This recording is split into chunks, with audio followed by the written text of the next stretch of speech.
Yo, what's up, Broncos country? How's it going tonight, guys? Me and Muhammad are back, and we got a lot of things to talk about this week. We have the second week of OTAs this week. We have PFF have some crazy, rankings this week that me and Muhammad are going to go over. We're going to talk about the J.K. Dobbins visiting with the Broncos, if he might sign or not. We're talking about, the Broncos' expectations this year. What we are the offense and defensive side of the balls, what our expectations are for each side, and we're going to go over certain players' expectations.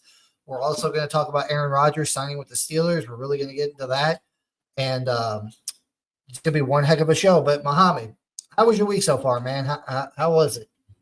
Oh, Eddie, yeah, it was long, a little bit tired, but hey, I'm excited about the show tonight. It's always good to be talking about the Broncos. So, I hear you, man. I'm excited, guys.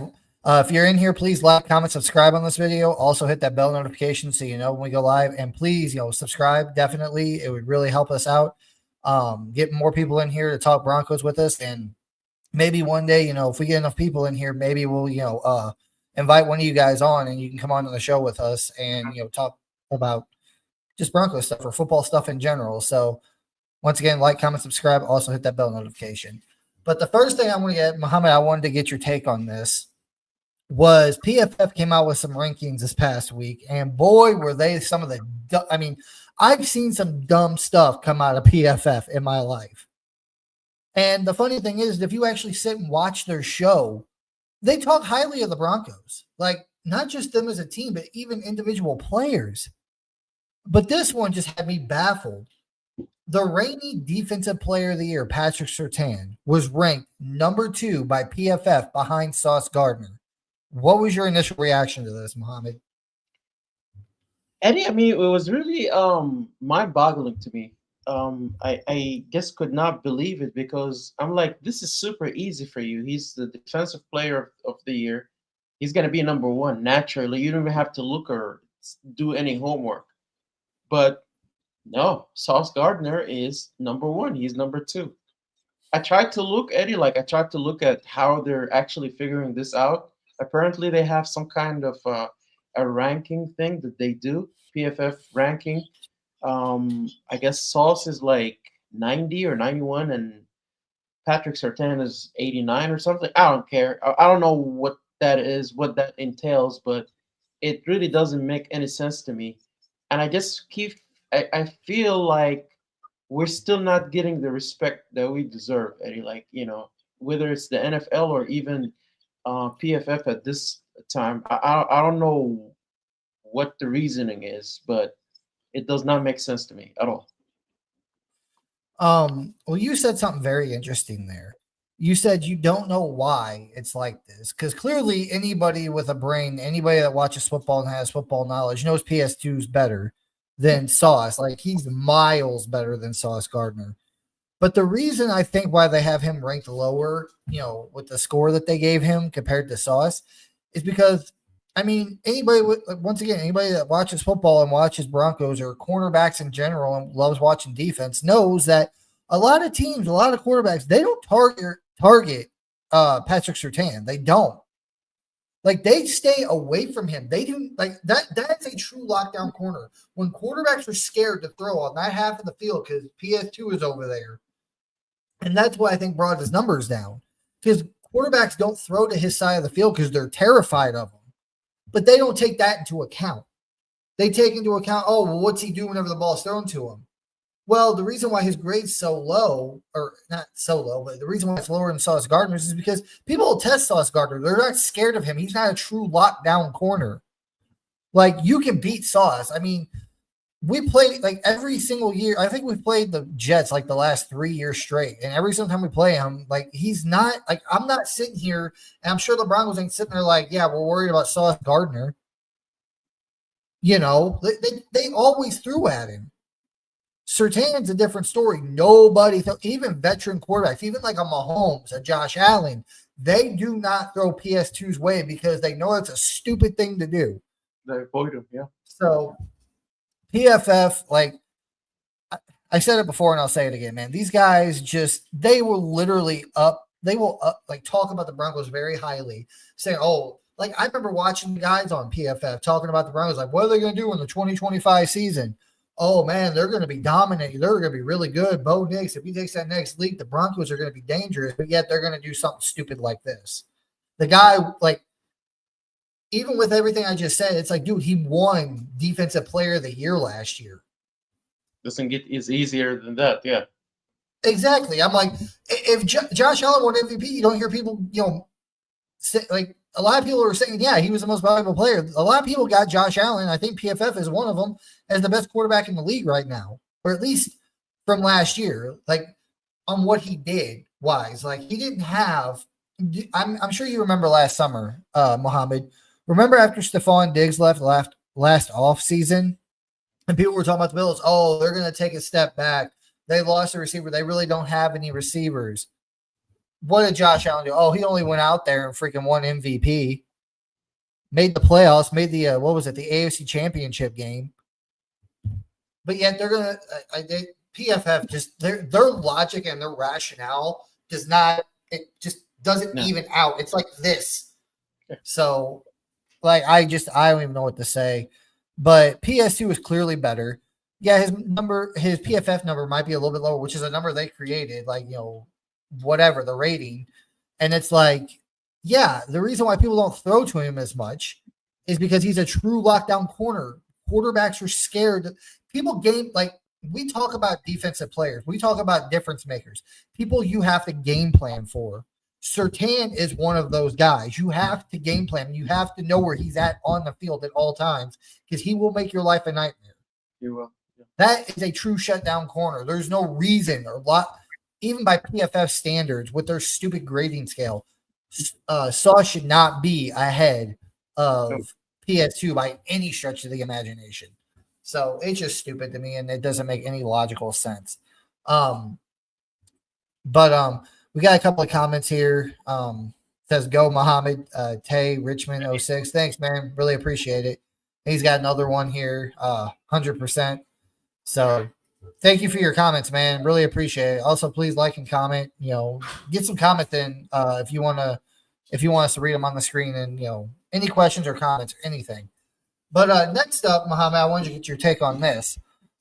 So this past week, the Broncos welcomed J.K. Dobbins to Denver. I think it was Wednesday he came out. He went out to dinner with them Wednesday night. Thursday he visited the Broncos facility. What are your thoughts about that? And would you like to sign J.K. Dobbins? Well, it definitely took me by surprise, Eddie. We did talk in the past about the Broncos bringing a veteran running back, Nick Chubb, J.K. Dobbins, but in the off, like before the draft, and they never did. I mean, we talked about it multiple times. They didn't. Even after the draft, they didn't. So I thought this is not something that they're interested in. But now all of a sudden, they're bringing him in. He's having dinner, and then he goes to the facilities. I don't think he signed a thing yet, but to me, Eddie is like, okay, you're bringing him now. Who is he replacing? The timing is very interesting to me. Did they see something they did not like on the running back room? On the OTAs. Is that what it means, or does Sean Payton feel like RJ is not going to be ready? He needs a veteran to start things with. Is he going to be in for Estime? Is McLaughlin? I don't know. It's just so many questions. Is it a good thing? Yes, absolutely. I mean, the more help we get, the better it is. Let him come in. They can sign him. They can compete, and whoever wins the job wins the job. I don't have anything against it, but to me, it's the timing is very interesting. Yeah, I've been watching a lot of other Broncos commentary, and they're all split on this whole J.K. Dobbins thing. They really are. Some people are like, well, you drafted R.J. Harvey in the second round. You still got Jaleel. You still got Estime, who you drafted last year. You got Tyler Bidet. You got Blake Watson. You got all these running backs on your roster. And how they I think Bidet was one of them that was having a really, really good, he was solid until he got hurt. I think, what was it, the Jets game? I think he got hurt, and he was out for like multiple weeks or something. But anyway, would I'd be okay with us signing Dobbins, like, but the thing is a lot of people talk about, injury history. He's had a lot of injuries over his career.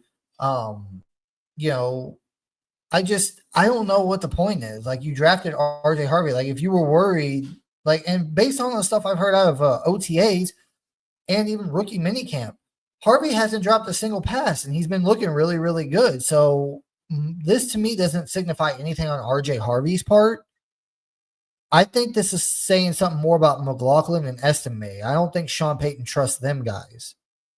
And I know that's hard to say because, aside from Estime, like Jaleel McLaughlin looked good. Like he played well last year, but maybe in OTAs he's just not looking good, or maybe he came in out of shape, or who knows what the reason could be. And I'd be fine with it if they wanted to sign J.K. Dobbins, but it would have to be I think last year with the Chargers, he signed a 1 year, like $1.5 million deal. So, I mean, he's not going to cost you a lot. Maybe $1.5 million is what he would take. He's still an explosive running back. He's a second round pick, just like RJ Harvey was.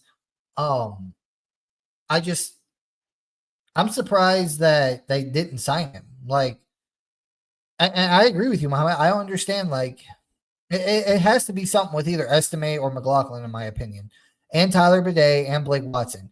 Because, I mean, unless they're, like you said, unless there's something that we haven't heard or seen about RJ Harvey and rookie minicamp and OTAs, but everything I've heard from every writer, every beat writer, every person that's been out there, RJ Harvey's looked really, really good. So I don't know. Like, it also could be that they want to bring a veteran in, a veteran presence in that, because, McLaughlin, I think, is going into year 3. Estime is going into year 2. And of course, you got Harvey that's going as a rookie. So, I mean, if they want to bring that veteran presence in, I'm all for it. And J.K. Dobbins, if he stays healthy, he's a very explosive running back. He really is.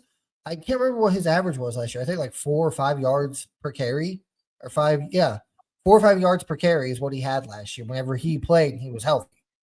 So I'd say bring him in. Go ahead, like I am fine with the Broncos overcorrecting on certain positions like tight end and running back, since we didn't have those positions last year. And Bo Nix was our leading rusher in most games, and we couldn't really do anything over the middle of the field because we really didn't have a tight end. Like, that's why there was so much talk about that guy Loner that we drafted out of the 7th round. How he's like, what, 6'8"? He's huge. He's got a huge wingspan. Like, Lucas Kroll's probably going to be on the chopping block this year. I'm kind of hoping this Loner kid from the 7th round, and I believe he can, because Bailey was a 7th round pick, and look how well he played last year as a 7th rounder. So hopefully this Loner kid can really, show something. But yeah, bring in Dobbins, bring him in. Worst case scenario, if he doesn't really pan out in training camp or, preseason, you can cut him, and it's not going to be that much of a cap hit. You're not going to be paying the guy more than, like, I'll be surprised if they even give him like 1.6 million. Like, it's probably going to be under 1.5 or right about 1.5 million to bring him in. Like, if you cut him, who cares? I mean, I'm guessing it's going to be like a 1-year deal, Eddie. It shouldn't be more than that. Yeah, it'll be a 1-year deal. And it's like, even if you cut him in training camp or preseason, at least he can come in, maybe show the young guys how things are done, Even if you just bring him in for a couple of months to help the young guys and then cut him before the season starts, okay. I mean, but I don't know. It just, I wish they would do it, honestly, because I think it'd be great. You can never have too many weapons, especially for Bo Nix. We got to do everything we can this year. Like, I know some of this is on Bo, but it's like, you got to do everything you can this year, too, as Sean Payton, to make sure Bo Nix doesn't have a sophomore slump, kind of like CJ Stroud did last year. Yeah. I don't think he will, but do everything you can to prevent that. You want to do everything you can to make sure Bo takes that next step, becomes that elite quarterback that we've been looking for since Peyton Manning. So I'm not saying Bo Nix is going to be bad, but you never know. The sophomore slump is real. It really is. But Eddie, back to the running backs with Estime. I feel like if he's not producing, or if Sean Payton sees something, I fear that they might cut him, Eddie, or they might, he might be on the practice squad. I mean, it is what it is, but it'll be such a disappointment for me because I had high hopes for him. The way he's built I, and all that. But I don't know. maybe the fumbling issue is still an issue. Maybe he's had a lot of fumbles in OTAs. I don't know. I don't see like McLaughlin. He just played so well last year, but once again, we're not at OTAs. We like the media has only been able to be out there. Like they were out there one day last week, and the first week of OTAs they were only out there for one day. I think they do OTAs like 3 days.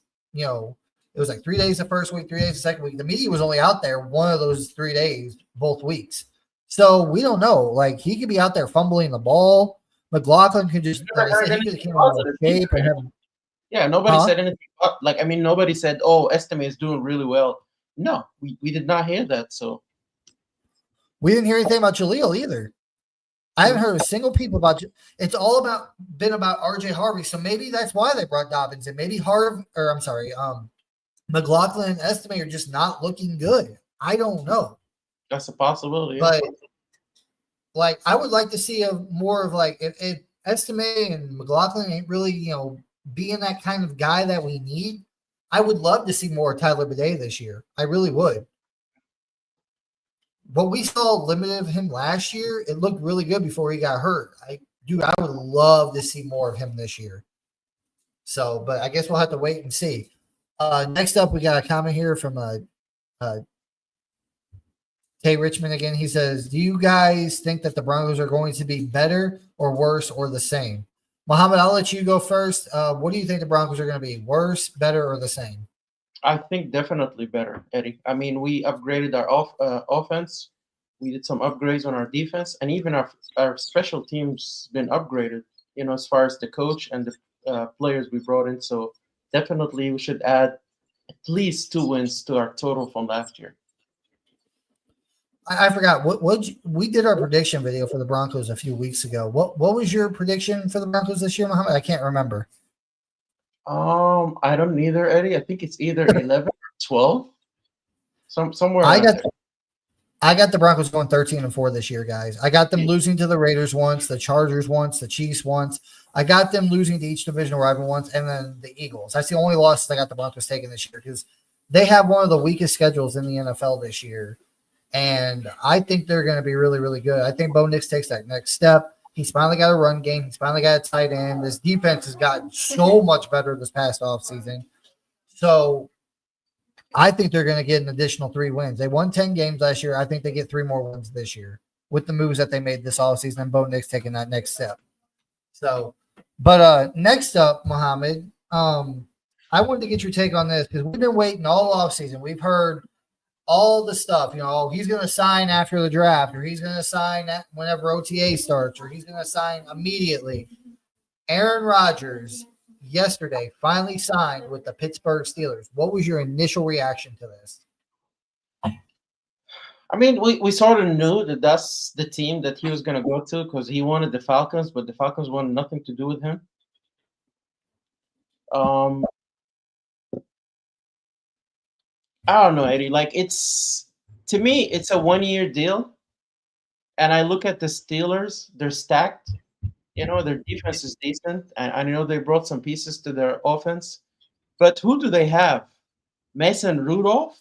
And then they going to draft a 6th-round pick, Will Howard. They got, I think they got, I want to They say they got got 4 quarterbacks. the only one I know is Mason Rudolph, and then they got the They got Mason Rudolph. They had Sky, Mason Rudolph, Will Johnson, or Will whatever his name is, Will the guy they Howard. Yeah. drafted this year, Will Howard. And I think they also had Skylar Thompson. Yeah. So, But yeah, I mean, it's a 1 year deal. Okay, you could have drafted a quarterback in the 1st round, but you were too scared because if you did, maybe Aaron Rodgers is not going to like that. Maybe they thought Aaron Rodgers is not going to like that, so we're not going to go ahead and draft a quarterback. Let's make him happy. He's going to sign 1 year, and he either gonna retire or maybe get cut or whatever the case is. He's not taking them to the Super Bowl, Eddie. We all know that. no. I honestly don't No. know what the Steelers are doing. I'm shocked. I have a lot of respect for their coach, but Dude, oh my God. I got a lot to say about the Steelers. I'm actually excited to watch them this year because they're gonna suck. You think so? Dude, I mean, okay, let me rephrase this real quick. Okay. I know a few years back, a lot of Steeler fans that they're in here watching, which I don't know why they be on here, but whatever. I mean, we're talking about Steelers stuff. We talk about everything football. So we've had Chief fans in here, we've had Bills fans in here. So I wouldn't be surprised if we get a Steeler fan in here. But what the hell are the Steelers doing? Like, really, what the are they doing? Like, Aaron Rodgers is pulling the same crap he pulled with the Jets. Like, people are saying, oh, well, Mike Tomlin, that's his team. He's the authority. You know, he's not going to let Aaron Rodgers. Bull freaking crap. The second Aaron Rodgers does not get his way, he's going to stir up drama in that freaking locker room. We all freaking know it's going to happen. Mike Tomlin tries to give him a hug on the sideline, or, you know, something bad goes haywire this year. You know, Aaron Rodgers is going to point the blame at receivers like he did last year. Like, it's just Aaron Rodgers. He's a diva. Mike Tomlin being the head coach and the Steelers being a great run organization, I'm not denying that. It's not going to matter. Aaron Rodgers is still going to pull his crap he always pulls. That's just Aaron Rodgers for you. And he's already pulled it. You know how I know that? Because he's already pulled it with the Steelers. They've literally been waiting, 2.5 months for this guy to make up his mind about signing with the Steelers. He's literally already, before he even signed the contract, he was holding that franchise hostage. They refused to take a quarterback. And I want to go off onto a side note here real quick. I am going to laugh hysterically if Shador, I mean, I don't think he's going to start the season for the Browns, but if Shador winds up getting his chance this year and he winds up balling for the Browns, and even say he beats the Steelers in one game this year whenever they face them, I'm going to laugh at the Steelers because they had a chance to take him at pick, what was it, 22? Yeah. I'm sorry. The only reason why Shador Sanders dropped in the draft wasn't because of his play. Shador's is a freaking nature. Like, he is a really good football player. It was his attitude. That's the only, like, it's already been proven that he only dropped in the draft because of his attitude. Okay, whatever. But you're literally going to bring in a guy that's a freaking 40-something-year-old diva that's literally holding your franchise hostage. You don't think that's not a personality freaking issue? Like, I'm going to laugh at the door. He's made out of glass. The moment he gets hit, he's not gonna get up. He's 41 years old already. It's just stupid. But that's my thing. If Shador goes out there and balls this year, I'm going to laugh hysterically at the Steelers because they had a chance to they had multiple. It wasn't just the first round. They could have taken them multiple times in the draft. And instead, they waited on a 41-year-old quarterback holding them hostage. And, you know, they thought they were here a few weeks ago. They were probably thinking, oh, we're going to have to go in the season with freaking Mason Rudolph, Skylar Thompson, and Will Howard, a 6th round or 7th round pick, going into the season as our quarterback. Like, I've been watching national media pundits all week. They strongly all believe that this is going to be the first losing season Mike Tomlin has, and they're going to miss the playoffs. And they're like, well, why would you say that if you got Aaron Rodgers? If you got someone, I'm like, they had Russell Wilson last year. Russell Wilson and Aaron Rodgers at this point in their careers, they're about the same player. They really are. Like, I mean, I'm not saying like they play the same, but the stuff they produce, the football that they produce on the field is about the same. It's about the same crap. Like, they're not good anymore. They're washed. They're done. They just need to retire. And honestly, the Steelers, they're no better than the Jets, in my opinion. I mean, we just talked about Sauce Gardner, best freaking, corner in the league. The Jets had a really, really good defense last year. They had probably about the same defense as the freaking Steelers do. They had weapons. They had Breece Hall. They had I forgot the other running back's name over there too. Who was it? Breece Hall and Brandon Allen, I think it was. They had a tight end in Tyler Conklin. They had a number 1 receiver in Garrett Wilson, and then they brought all Aaron Rodgers buddies in there, by the way, like Devontae, Alan Lazard. In Pittsburgh, they don't have as great running backs, I don't think. Jaylen Warren's good, but he's not a Breece Hall or, Brandon Allen, in my opinion. They got Pat Freiermuth, which I think he's probably about the same as Tyler Conklin. Their offensive lines, honestly, I would say probably the Jets' offensive line was probably a little bit better. And you had George Pickens and DK Metcalf. Now you just got DK Metcalf. Like, what are they doing? It's a mess, Eddie. And honestly, I'm not sure if that's Tomlin's idea. Maybe the maybe the owners wanted that to happen, or I don't know. It's weird. It just does not make any sense to me. Well, this is the thing I'm getting at. If you want to compare the Jets team last year to the Steelers team this year, it's about the same. You could argue that the Jets are probably a little bit better, roster wise. Maybe not head coach, but as a full roster, like defense and offensive wise, you could probably say the Jets are probably a tad bit better. But with that said, it's like they're not going to win any more games, dude. Like, Aaron Rodgers is going to be on this stuff again. He's just going to. I think the Steelers are going to go 8-9. They're going to go under 500 the first time under Mike Tomlin. They're going to miss the playoffs. And maybe this will finally be the year where the Steelers.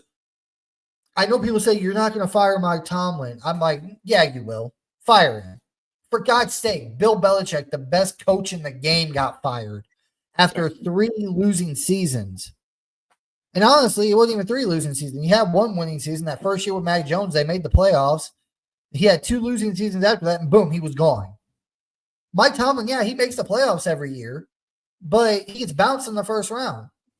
And honestly, I'm not saying Mike Tomlin's a bad coach. He's a good coach. He's not great. He's not elite. He's good. But even Steeler fans haven't been admitting this. I've talked to Steeler fans. They're like, yeah, Mike Tomlin's a good coach. He's not great. He's not elite. And they're like, honestly, we just want to lose. We want Mike Tomlin, they're like, we don't want him to get fired either, but we think it's time for us to move on. He goes to do his thing. We get our new head coach and just get some new blood in here. And, finally maybe get a coach in here that can actually draft a quarterback. It might be good for Tomlin too, Eddie. Like, he goes to a different team, different environment, different players. It might be good for him too. Yeah. Well, this is the other thing too. Like I'm not saying Mike Tomlin wouldn't get a head coaching job, but these national media people, they make me laugh so hysterically. Because in one breath, they'll say, yeah, of course Mike Tomlin can be fired. I mean, Bill Belichick, the greatest coach ever, got fired, who won 6 Super Bowls with the Patriots. But then they'll sit here and say, oh, on the other breath, they'll be like, oh, Mike Tomlin will get scooped up immediately if he becomes available. No, he won't. Bill Belichick, greatest head coach ever. If he couldn't get a job, granted, yes, he's older, but I mean, he's coaching in college football now. Bill Belichick, I think, where did he go to coach at? I think the University of North Carolina or something. And yeah, North Carolina, something like that. So, but give me a break. Mike Tomlin's not going to get scooped up. Maybe he will, but the Steelers, that whole thing of just making the playoffs every year, that's the standard is he likes to say. Is just make the playoffs and get bounced. No, the Steeler fans either want to suck real bad, get a high draft pick, get the quarterback, or they want to win the Super Bowl. And it seems like the best thing for the Steelers, and probably the more realistic thing for the Steelers, is to suck, get a high draft pick for 1 year, get your quarterback, and then start building the roster. Yeah. So this whole thing with them signing Aaron Rodgers, honestly, I think is stupid. A lot of people are like, oh, well, it's a good thing. Maybe this will make them – it's not going to make them any more competitive than it has in previous years. Eddie, Aaron Rodgers.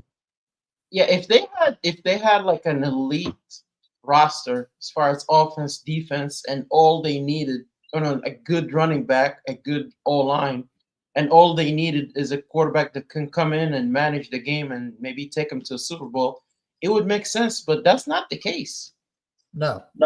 Their O-line is going to be a problem. Aaron Rodgers cannot take another hit. I'll tell you that, and that's going to happen. That's the other thing. Another couple of things I heard too. I think TJ. Now, granted, OTAs are voluntary.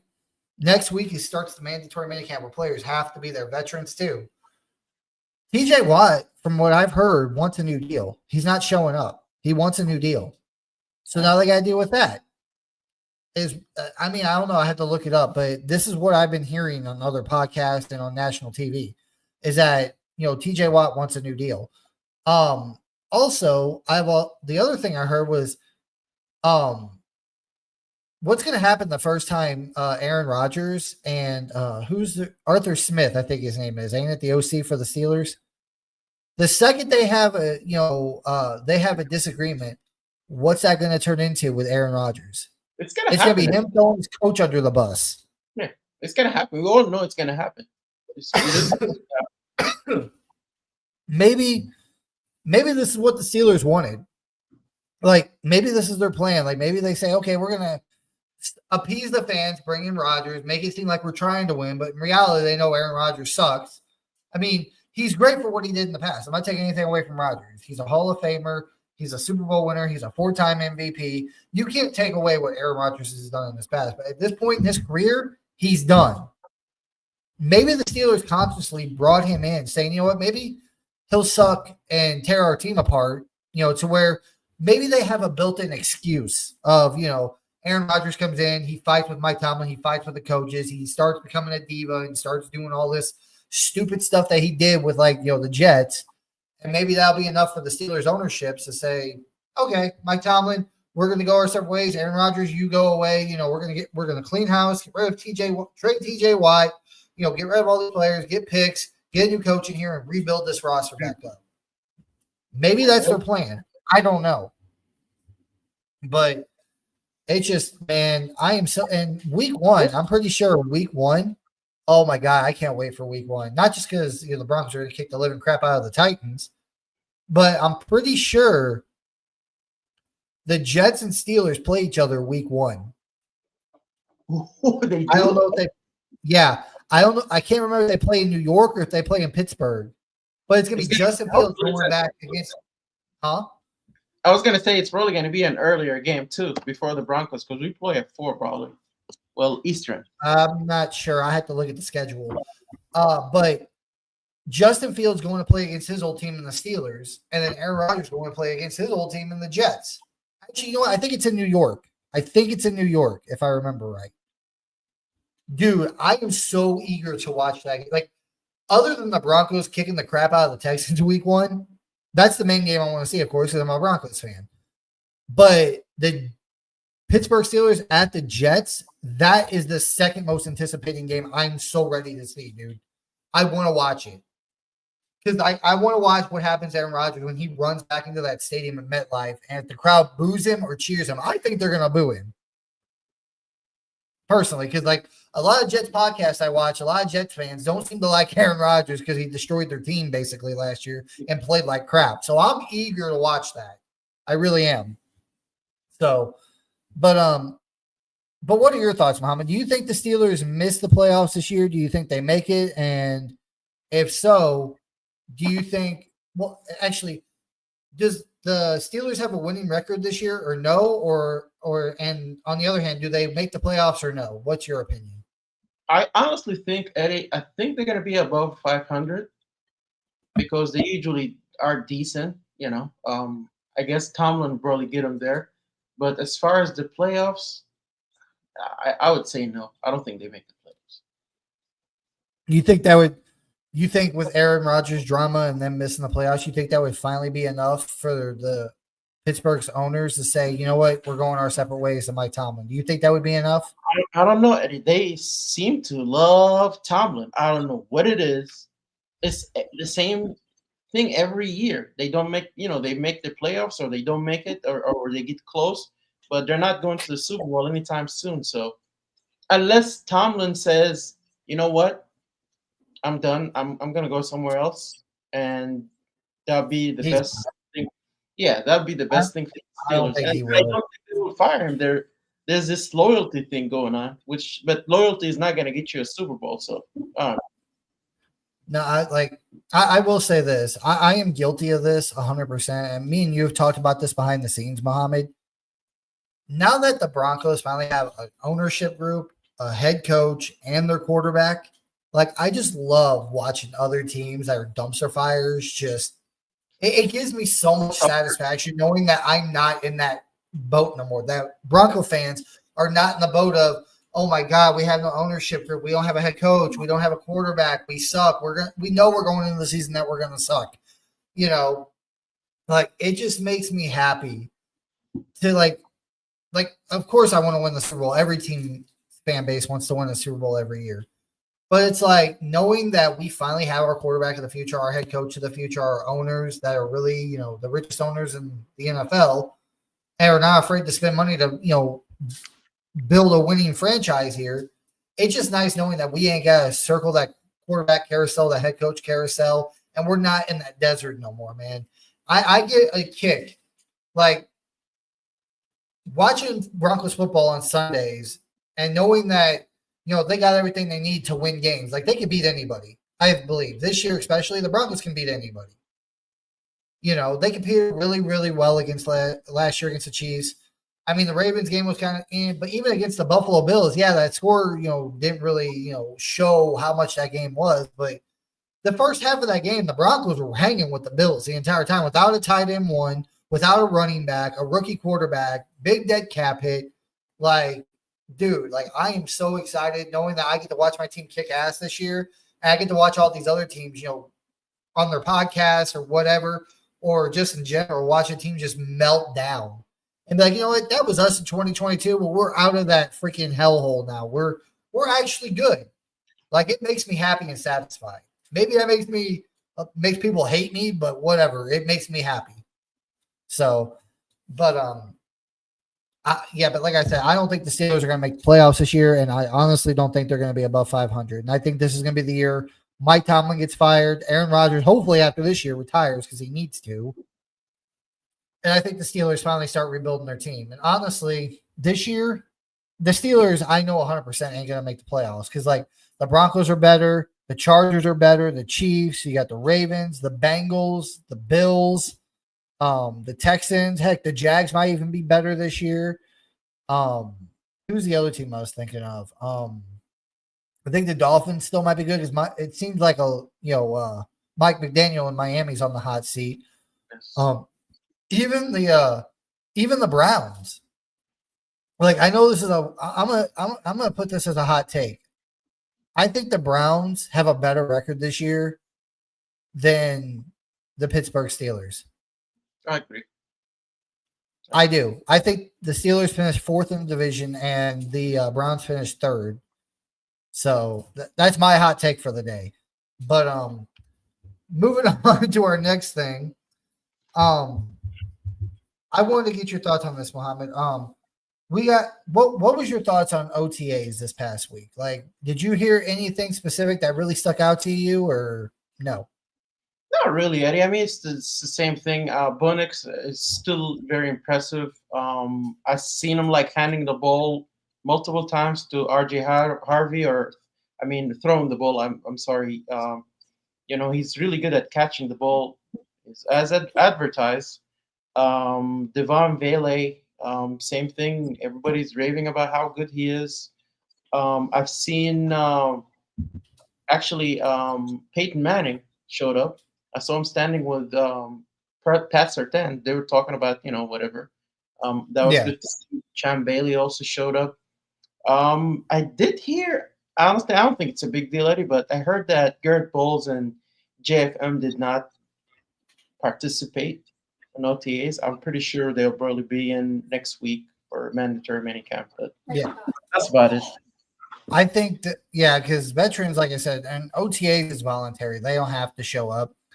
Bo Nix, based on what I've heard from Sean Payton, he's literally picking up where he left off last year. So he didn't take a step back. He's not, it doesn't seem like he's rusty. He's still right there where he was last year.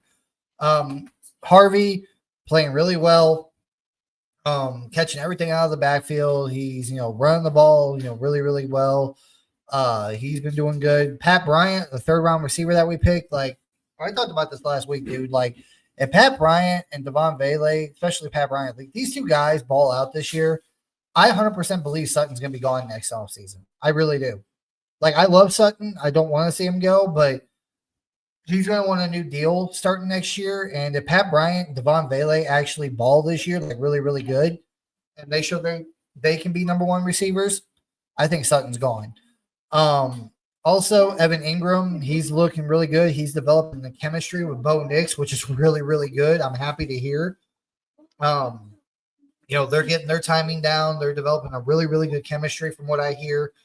And like I said, like JFM and Garrett Sure. Bowles, they did say, I think last week, that they will be at mandatory minicamp, but they're just not at voluntary OTAs. I'm trying to think what else. The only thing I haven't heard, there's only one player I haven't really heard a whole lot of, and I don't know if it should concern me or not, is Barron, the corner that we took in round one. Like, I'm pretty sure he signed his deal finally, his rookie deal, but I haven't really heard his name too much in OTAs. What are your thoughts on that, Mohammed? Yeah, that is a little weird, Eddie. I actually just noticed when you said something. Like, Not said you're, anything. you're you're not even hearing like good or bad. You're not hearing, oh, Barron got smoked today by so and so, or Barron, knocked a beautiful pass away. You're not hearing nothing. But maybe I just haven't heard or listened to enough or heard enough. But if you guys know in the comments, let us know. Is there anything been said about Barron during the OTAs?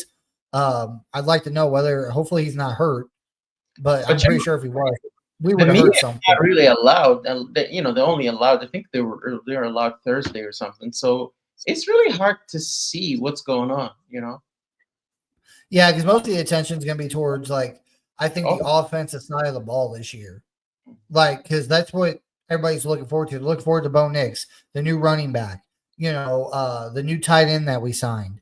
I mean, I've heard from Hufunga. I mean, they talked about him.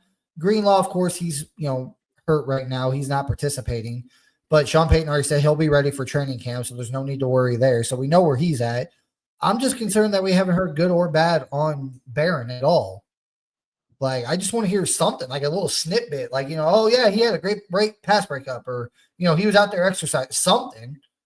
I just like to hear something. So I'm gonna have to go on Twitter tonight and check it out and see if I can find something. But anyway, moving on to our next thing, Mohammed. Expectations.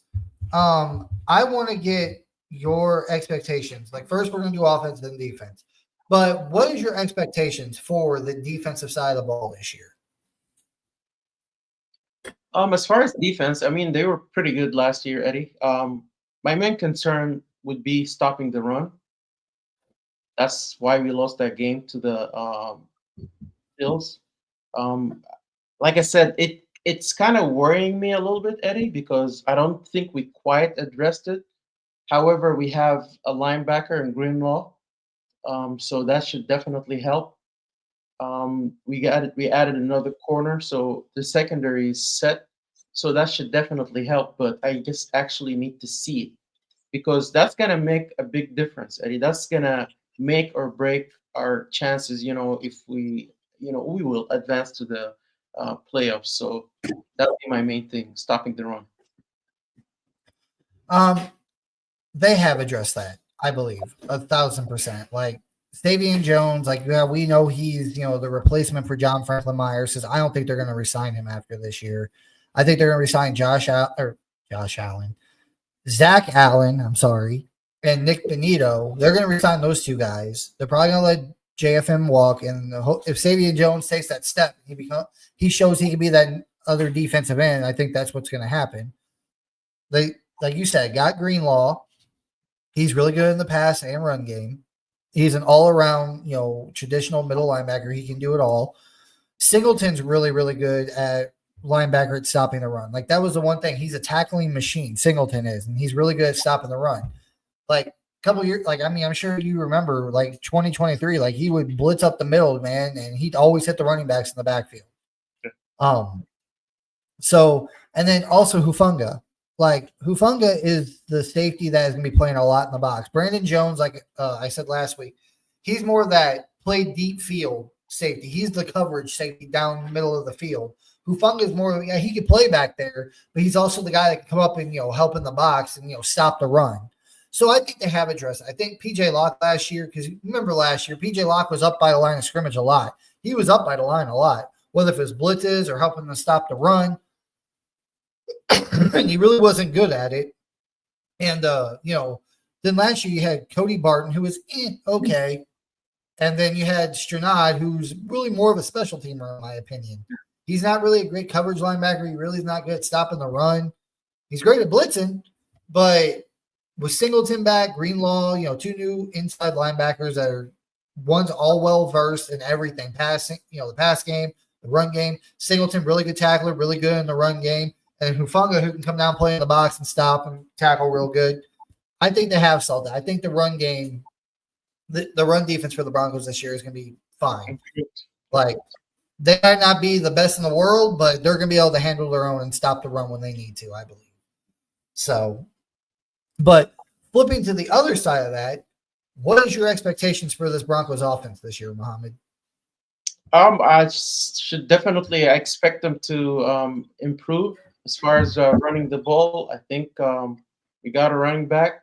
Gonna have to wait and see how that folds out, but we might sign another running back, so our running game is gonna improve.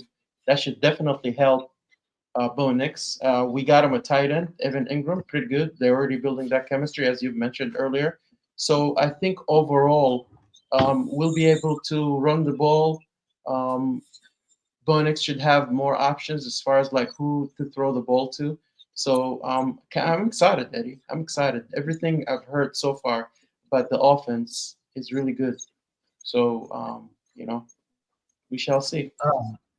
My expectations is for Bo Nix to take the next step, for us to torch teams over the middle with our new tight end, our new toy, our new joker, and Evan Ingram, torch people over the middle, and then finally, run the ball effectively. Like, I expect RJ Harvey, like I think last year he went for over like 1,600 yards last year, but that was in college. I think he had like 7 or 8 touchdowns. I want that to, transfer over to the NFL. I want him I know Sean Payton, he's not going to be a run first team. We know this. He's going to be a pass heavy team. Whether if it's, screens, drag routes, flat routes, whatever, or even just intermediate passes over the middle, like 9-10 yards downfield. Sean's going to pass. Come on. Even though we didn't really have a run game last year or a tight end in the passing game for that matter, and you had a rookie quarterback, Sean fully showed last year he trusts Bo Nix to throw the ball in any situation. And the one key piece I can show that, what tells me that Sean trusts Bo Nix to throw the ball anywhere and any time at all was that game against the Browns, that 93-yard touchdown. I mean, hell, he did it twice in that game where literally Bo Nix was in our own end zone, and he trusted Nix to drop back into our end zone and throw the ball. That takes a lot of faith for a coach to do to a quarterback. You see coaches all the time on the sideline trying to manage the game, like, don't mess it up, don't just run, just dump it off, just do this, just quick pass right there in the flat. Nope, Sean Payton's like, Bo Nix, I trust you. Go out there, drop back into the end zone, just launch the thing. We've seen it twice in that Browns game. The first time was, of course, the 93-yard touchdown to Marvin Mims. The second time was, I think the very next drive, we were in our end zone again. Bo Nix, drops back. He has to roll out, and he hits Sutton down the field for a 20-yard gain. Sean Payton trusts his kids. So, I think that we're going to be able to run the ball more effectively this year, but I don't think we're going to run it as much with RJ Harvey as people think. He's not going to get 1,600 yards. I can tell you that. Because Sean Payton is going to want to throw the ball, and he trusts Nix. Him and Nix together, they're going to want to throw the ball. So I expect Bo Nix to take the year leap. I can't wait to see the connection between Evan Ingram and Bo Nix, and I just want to see us run the ball more effectively than we did last year. That's what I want to see from this offense. So, but also Minicamp starts this week. I kind of skipped over this. I forgot about it. But what do you want to see in rookie Minicamp, Mohammed? What do you want to hear or see come out of rookie Minicamp this year? Honestly, Eddie, I'd be really interested to hear about our rookies, right? I mean, we drafted them and we have high expectations. I want to see RJ Harvey more. I want to see what he's gonna do for us. I want to see Franklin for sure, Troy Franklin. I want to see what he got. Mims continues to improve. Evan Ingram, our new tight end featured. I want to see him, catching balls and all that stuff. And as far as the defense, same thing, Eddie. All the players we got, I want to see Hufanga, Greenlaw out. He's not gonna be later, I guess, but I want to see them in live action, you know, and I think there's going to be a lot of coverage too. So hopefully we can see that finally coming to life, you know, Eddie. So yeah, I'm excited for next week. Dude, there's one player. I mean, yeah, Bo Nix, like that. Like I said, I want to see him take a step forward. But there is one player, and this kind of goes into our next segment. Uh, into crap. What's our expectations for certain players? And I'm going to talk about minicamp here. What I want to see this week in minicamp from this guy. But this also leads into our, like I said, go over our, certain players' expectations for the year. Pat Bryant. Like I've seen so many highlights and OTAs and rookie minicamp of this kid and Peyton. And you know what? I trust Peyton's word 1,000% now because last year when he said he compared Bo Nix to Patrick Mahomes last year in the sense that he said he saw the same things in Bo Nix that he saw in Patrick Mahomes when he was with the Saints. He wanted to draft Patrick Mahomes with the Saints, but the Chiefs, of course, jumped them and took him. But he was like, yeah. So I trust Peyton's, his, study, his, take on players. Pat Bryant, man, oh my God, he compared him to, he pretty much said like, yeah, he's got, he kind of hinted at, I don't know if he said it 100% outright, but he kind of compared him to Michael Thomas. Oh my God, dude, if Pat Bryant can turn into Michael Thomas and Bo Nix is Drew Brees, which he also compared Bo Nix to Drew Brees, let's not forget. He did. Dude, if like I know a lot of people say, well, we're not the Saints. I don't give a damn. If Sean Payton recreates what he did in New Orleans, if Bo Nix is his next Drew Brees, if Pat Bryant's his next Michael Thomas, dude, oh my God, I don't care. That means they're going to win a lot of freaking games. They're going to make the playoffs a lot. And dare I say, we've already talked about it, Muhammad. I think Sean Payton and Bo Nix and the Broncos are going to win a Super Bowl here in the next 3-4 years. I do. With the way he's building this roster. I want to see Pat Bryant, dude. Like this he's the most, like, outside of maybe Bo Nix taking that next step. Pat Bryant's even more than RJ Harvey, Evan Ingram. I want to see what I want to see Pat Bryant turn into freaking Michael Thomas. The fact that Sean Payton, hinted at comparing him to Michael Thomas, I want to see that kid take a leap. That's who I want to see on offense. Who do you want to see? What's your expectations for certain players on the offense? I mean, I sort of agree with you, Eddie. Pat Bryant is a very interesting prospect, and we weren't the only team that actually wanted him. A lot of teams were like, "Man, why?" Sean Payton got him before we did. Um, he's got the tools, Eddie. He's got the talent to be that, to make it right. RJ Harvey, I want to see what I'm really excited for him. I think he was ranked lower than where he should have been. I think we got him on the second round, but I think he's like maybe a first rounder. People don't know it. Similar to Bo Nix, right? But I'm excited to see him. I'm excited to see the players we got on defense. I'm excited to see Greenlaw. We didn't have a middle linebacker in a long time, Eddie. I mean, we finally got one. I want to see that change to our defense. So yeah, those are the players I would be excited to see. Actually, I forgot another one too. Loner, the tight end that we took in the 7th round, the 6'8" guy that we took.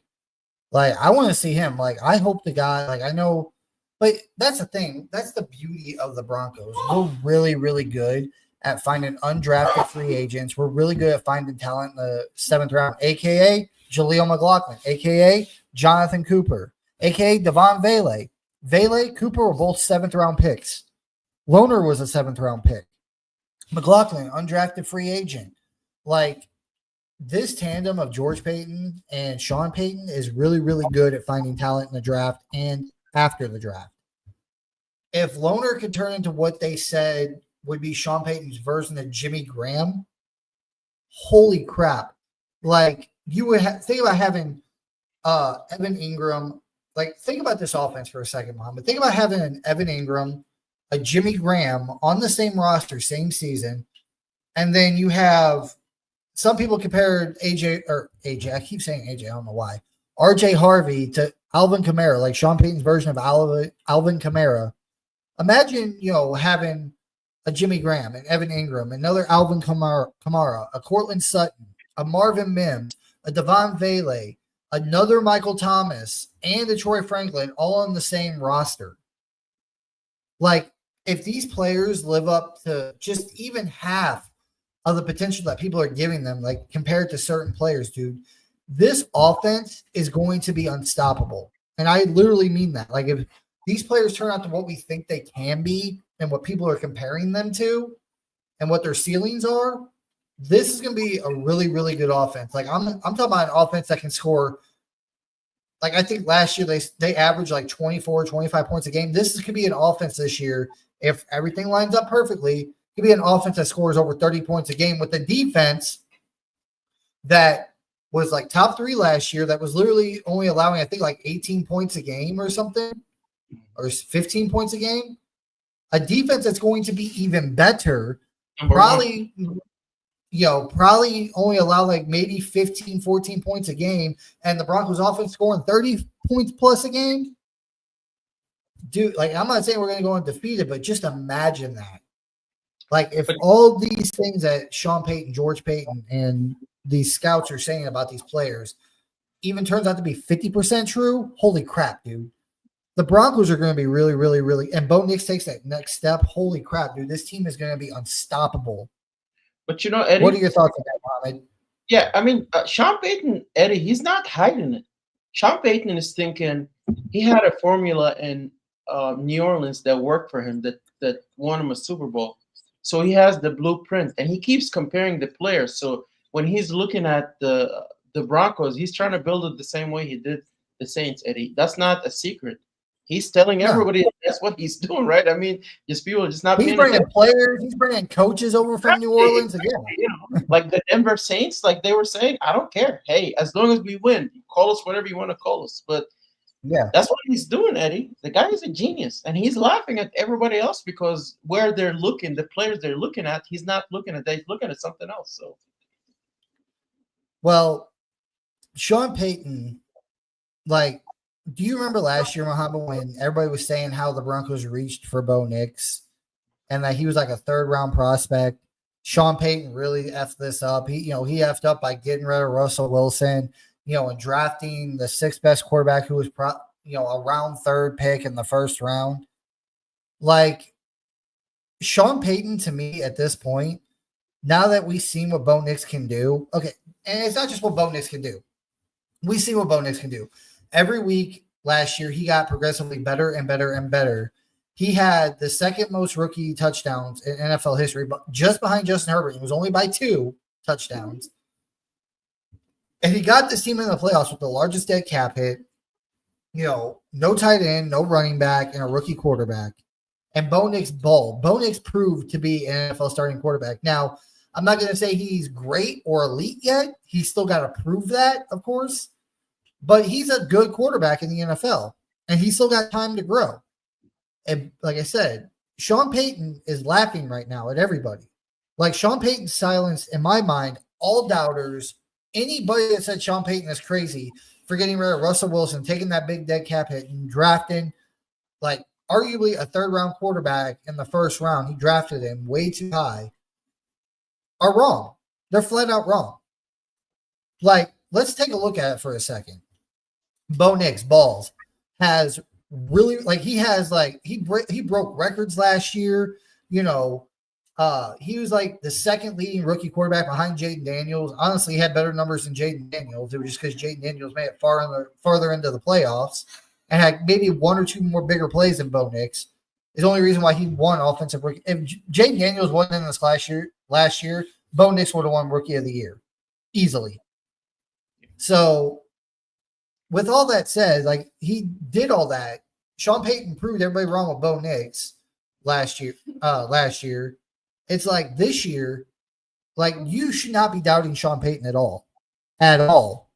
He knows what he is doing. Yes, he does. And for all the critics that were talking bad on him, Sean, I remember thing he had last year at conference. He's like, I got 2 middle fingers for everybody.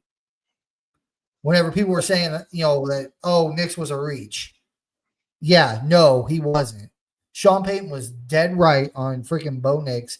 That's why I trust his opinion on anybody until proven otherwise. Until he proves to me like, oh, that guy was like, if Pat Bryant doesn't come out and if he's not Michael Thomas, but he's still really good, I'm not going to knock Sean Payton for that.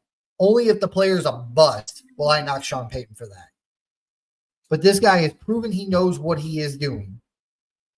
He is a Super Bowl winner, and he's going to make this Broncos team. And honestly, I said it before, Sean Payton's only like 61, 62. Coaches, people are coaching into their 70s. Andy Reid's like 73. Pete Carroll is 74. Bill Belichick, by the time he retired, and he's still coaching in college, honestly, I think he's like 74. These guys are coaching well into their mid-70s. That means Sean Payton at the least has at least 10 more years of coaching left. So we got 10 more years of this.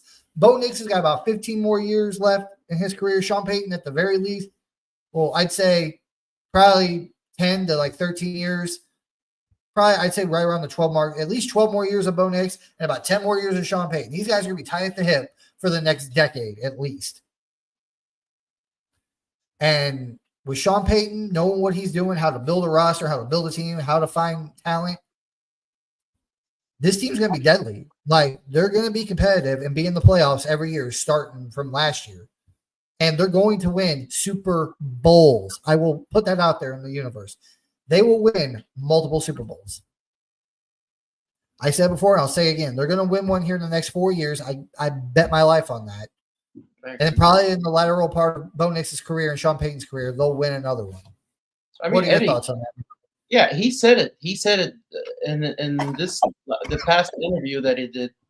He said we are going to be a problem, and he was smirking and he was laughing too, smiled. I believe him, Eddie. I do too. He knows. He's like, these people don't know what's about to happen. Sean Payton has. If you're a Broncos fan, Sean Payton should have 100% earned your trust by now.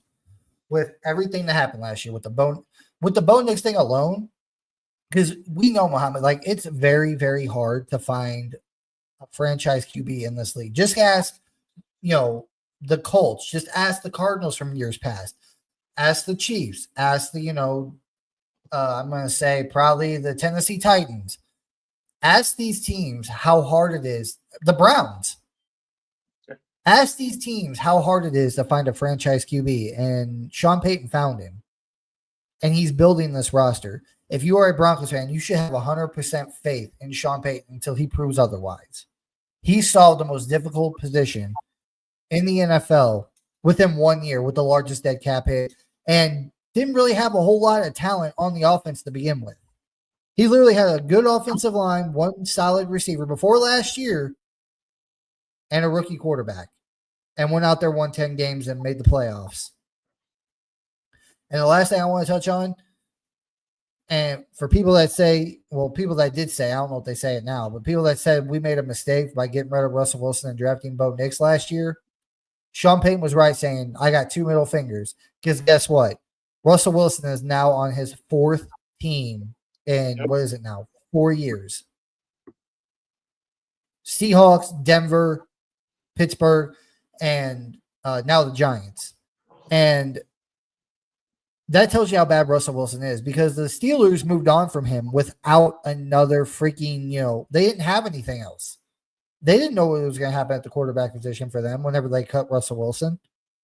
That tells you right there that Sean Payton made the right call. So, any final thoughts or anything else you want to say tonight, Mohammed, before we get out of here?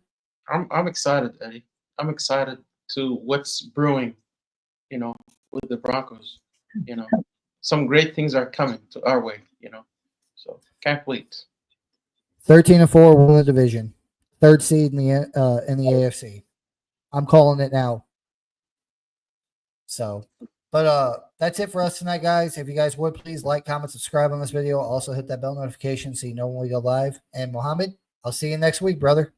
All right, see you, man. See you, man.